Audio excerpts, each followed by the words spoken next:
લગ્નના 3 દિવસ પહેલાં તેને મળેલો એક મેસેજ બધું બદલી ગયો.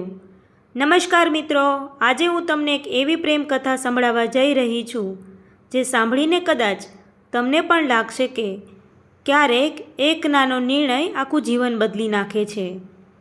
અમદાવાદમાં રહેતો રોહન અને રાજકોટની હીર કોલેજમાં મળ્યા હતા. બંને વચ્ચે મિત્રતા થઈ અને થોડા મહિનાઓમાં એ મિત્રતા પ્રેમમાં બદલાઈ ગઈ. 4 વર્ષ સુધી બંનેએ એકબીજાનો દરેક સુખ દુઃખમાં સાથ આપ્યો. બંનેના પરિવારો પણ આ સંબંધથી ખુશ હતા અને આખરે તેમના લગ્ન નક્કી થયા. લગ્નને હવે માત્ર 3 દિવસ બાકી હતા. ઘરે ખુશીનો માહોલ હતો. ખરીદી, મહેમાનો અને તૈયારીઓ જોરશોરથી ચાલી રહી હતી. એ જ સમયે રાત્રે લગભગ 11 વાગે રોહનના ફોનમાં એક અજાણ્યો નંબર પરથી મેસેજ આવ્યો. મેસેજમાં માત્ર એટલું જ લખેલું હતું, જો હીર સાથે લગ્ન કરવા હોય તો આવતીકાલે સવારે 8 વાગે આ સરનામે એકલા આવજો, નહીં તો આખી જિંદગી પસ્તાશો. રોહન આખી રાત ઊંઘી શક્યો નહીં. બીજા દિવસે તે આપેલા સરનામે પહોંચ્યો. ત્યાં એક વૃદ્ધ મહિલા તેની રાહ જોઈ રહી હતી. મહિલાએ એક જૂની ફાઇલ તેના હાથમાં આપી અને કહ્યું, આ વાંચ્યા પછી નિર્ણય તારો. રોહને ફાઇલ ખોલી. અંદર વર્ષો જૂના હોસ્પિટલના રિપોર્ટ, કેટલાક ફોટા અને એક પત્ર હતો. પત્ર હીરનો હતો, પણ એ પત્ર ક્યારેય રોહન સુધી પહોંચ્યો જ નહોતો. રોહને ધ્રુજતા હાથથી પત્ર ખોલ્યો. અંદર હીરે લખ્યું હતું, રોહન, મેં તને ક્યારેય દગો નથી આપ્યો, પરંતુ છેલ્લા 2 વર્ષથી એક સત્ય છુપાવવું છે. મને ગંભીર હૃદયની બીમારી છે. ડૉક્ટરે કહ્યું હતું કે ઓપરેશન સફળ પણ થઈ શકે અને હું ક્યારેય પાછી ન આવું એવી પણ શક્યતા છે. હું નથી ઈચ્છતી કે મારા કારણે તારું આખું જીવન દુઃખમાં પસાર થાય.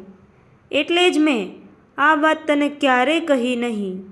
આ વાંચીને રોહનની આંખોમાં આંસુ આવી ગયા, પરંતુ ત્યાં હાજર વૃદ્ધ મહિલાએ કહ્યું, આ તો માત્ર અડધું સત્ય છે.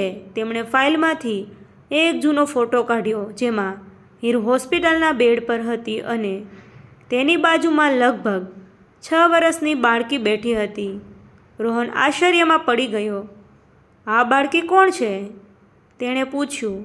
મહિલાએ ધીમા અવાજે જવાબ આપ્યો, આ સવાલનો જવાબ સાંભળ્યા પછી કદાચ તું હીર સાથે લગ્ન કરવાનો નિર્ણય બદલી નાખે. એટલું કહીને તેણે એક સીલ કરેલો બીજો લિફાફો રોહનના હાથમાં મૂક્યો. લિફાફામાં લખેલું હતું, આ માત્ર ત્યારે જ ખોલજે જ્યારે તને મારા પરનો વિશ્વાસ સાચા પ્રેમ કરતાં પણ વધારે મજબૂત લાગે. રોહન લાંબા સમય સુધી એ લિફાફાને જોતો રહ્યો, કારણ કે તેને ખબર હતી કે તેની અંદર લખાયેલું સત્ય તેના જીવનની દિશા હંમેશા માટે બદલી શકે છે. હવે પછી બધી સ્ટોરી એક જ ફકરામાં લખીશ. રોહને ધીમે ધીમે લિફાફો ખોલ્યો. અંદર હીરનો છેલ્લો પત્ર હતો. તેમાં લખ્યું હતું, જે બાળકી તું ફોટામાં જોઈ રહ્યો છે તેનું નામ અનુષ્કા છે. તે મારી દીકરી નથી, પરંતુ મારી મોટી બહેનની દીકરી છે. 5 વર્ષ પહેલાં એક રોડ અકસ્માતમાં મારી બહેન અને જીજાજીનું મૃત્યુ થયું હતું. એ દિવસથી અનુષ્કાની આખી જવાબદારી મેં સંભાળી છે. હું તને આ વાત એટલા માટે નહોતી કહી શકી, કારણ કે મને ડર હતો કે તારો પરિવાર આ સંબંધ સ્વીકારશે નહીં. મને મારી ખુશી કરતાં અનુષ્કાનું ભવિષ્ય વધારે મહત્ત્વનું લાગતું હતું. જો તને લાગે કે આ બધું જાણ્યા પછી તું મારી સાથે લગ્ન નહીં કરી શકે, તો હું તને ક્યારેય દોષ નહીં આપું. પત્ર વાંચીને રોહનની આંખોમાંથી આંસુ વહેવા લાગ્યા. તે તરત જ હીરના ઘરે પહોંચ્યો, પરંતુ ત્યાં એક અલગ જ માહોલ હતો. ઘરના બધા લોકો ગભરાઈ ગયેલા હતા. કોઈએ કહ્યું, હીર સવારે ઘરેથી નીકળી હતી, પણ હજુ સુધી પાછી આવી નથી. તેનો ફોન પણ બંધ આવે છે. એ સાંભળતા જ રોહનના પગ નીચેની જમીન સરકી ગઈ. બહાર વરસાદ શરૂ હતો. અને એ જ સમયે રોહનના ફોનમાં ફરી એક અજાણ્યા નંબર પરથી એક મેસેજ આવ્યો, જો હીરને જીવતી જોવા હોય તો એકલો જ આવજે. પોલીસને જાણ કરી તો તેને ક્યારેય નહીં જોઈ શકે. રોહન એક ક્ષણ પણ બગાડ્યા વગર મેસેજમાં આપેલા સરનામે પહોંચી ગયો. તે 1 વર્ષોથી બંધ પડેલી ફેક્ટરી હતી. અંદર પ્રવેશતા જ તેણે હીરને ખુરશી સાથે બાંધેલી જોઈ, પરંતુ તેની સામે ઊભેલો માણસ જોઈને તે સ્તબ્ધ થઈ ગયો.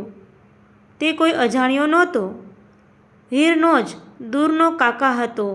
તેણે સ્વીકાર્યું કે હીરના માતા પિતાની કરોડોની મિલકત પોતાના નામે કરવા માટે વર્ષોથી કાવતરું રચી રહ્યો હતો. જો હીરના લગ્ન થઈ જાય તો મિલકતનો હક હંમેશા માટે તેના હાથમાંથી નીકળી જાય. એટલે તેણે આ આખો ખેલ રચ્યો હતો. રોહને હિંમતથી હીરને છોડાવી અને ત્યાંથી બહાર નીકળવામાં સફળ રહ્યો. પોલીસે થોડા જ સમયમાં આરોપીની ધરપકડ કરી લીધી. થોડા મહિનાઓ પછી રોહન અને હીરના લગ્ન થયા. લગ્નના દિવસે રોહને અનુષ્કાનો હાથ પકડીને બધાની સામે કહ્યું, આજથી હું માત્ર હીરનો પતિ નથી, પરંતુ અનુષ્કાનો પિતા પણ છું. આખું હોલ તાળીઓના ગડગડાટથી ગૂંજી ઉઠ્યું. વર્ષો પછી પણ લોકો કહે છે કે સાચો પ્રેમ માત્ર એકબીજાને મેળવવામાં નથી, પરંતુ એકબીજાની દરેક જવાબદારીને પોતાના દિલથી સ્વીકારવામાં છે. તો મિત્રો, આવી સ્ટોરીઓ સાંભળવા માટે મારી ચેનલમાં બન્યા રહેજો.